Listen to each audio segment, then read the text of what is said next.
So when you're a leader and you've got a group of people who are struggling to make investors happy, you know what? Let's use an actual example. Over the last couple of days, Apple has been bombarded by negative press. Their stock has taken a hit. Every article you're reading is about what went wrong. What did their CEO, Tim Cook, miss, or what are they misleading the world from? If you're sitting in that boardroom right now, seeing that your stock took over a 40% hit over the last 3 or 4 months, how are you dealing with it? What are you saying to the other leaders sitting across from you to say, hey, this is shit that we got to deal with, and here are some things we're going to do to move beyond it? No, I'm not interested in putting out fires. Listen, you can't do all the detrimental things and then on the other side say, well, give me a tip to get out of this mud pit. And things don't work that way. Okay? So the truth is, what? And I'm not asking you for a tip. Tell me what that conversation's like in that room. Okay. Well, first of all, the conversation is, who am I dealing with? Are these individuals who truly are looking for tips and for a lifeline? And if they are, assume they're not. Let's assume they're not. Okay. So if they're not, what I'll say is that the reason that so whether a stock goes up and down, those things are part of business. Okay. So that is the real question. Your problem isn't that the stock is going down. That isn't your problem. Your immediate, most acute problem is the negative emotional impact that is having upon you. Absolutely. That's your issue.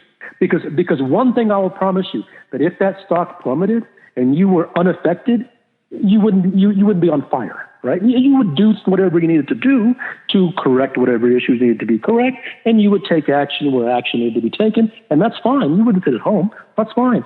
But internally, you wouldn't be feeling it. So the question becomes, what is it that is causing you all this emotional turmoil? And what's causing you the emotional turmoil is that the lens through which you view this is a faulty lens.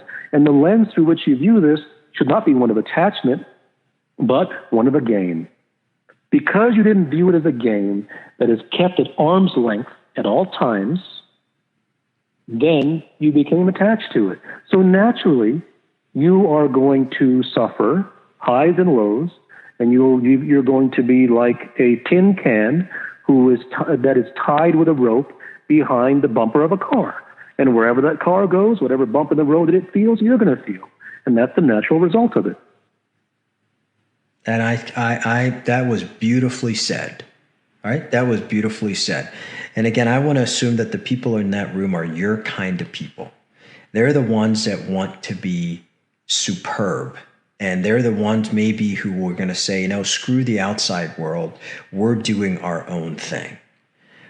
What am I doing to make sure that constant barrage externally isn't impacting the type of business we're building? Well, it's not about the barrage. It's not about the rain. It's the quality of the umbrella. So I'm totally ignoring it in terms of I'm ignoring the noise, right? Well, you're. I mean, when you say ignoring it, you may be forcefully ignoring it and gritting your teeth, and that wouldn't get you anywhere either. So you can't actively ignore something if you genuinely are impacted by it. Especially for a public company. Yeah, everything is irrelevant. Nothing has any significance. Okay? If your company goes up in smoke, it goes up in smoke.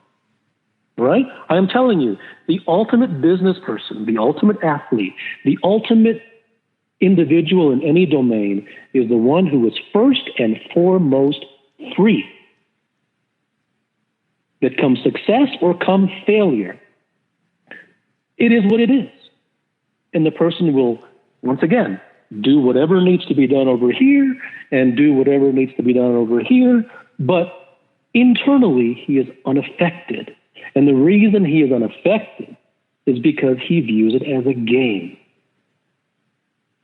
And he knew at the outset that this thing could become this massive, beacon for humanity, or it could go up in smoke.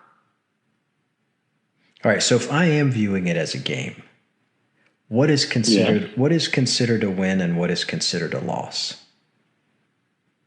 Am I setting goals?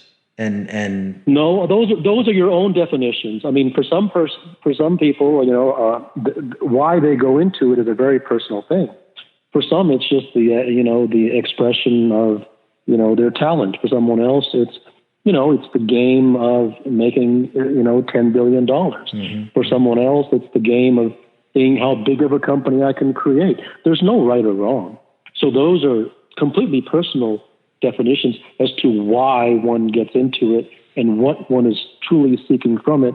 But the one thing that I will say is that one litmus test, if it is ultimate satisfaction, regardless of outcome, then that person will not go astray.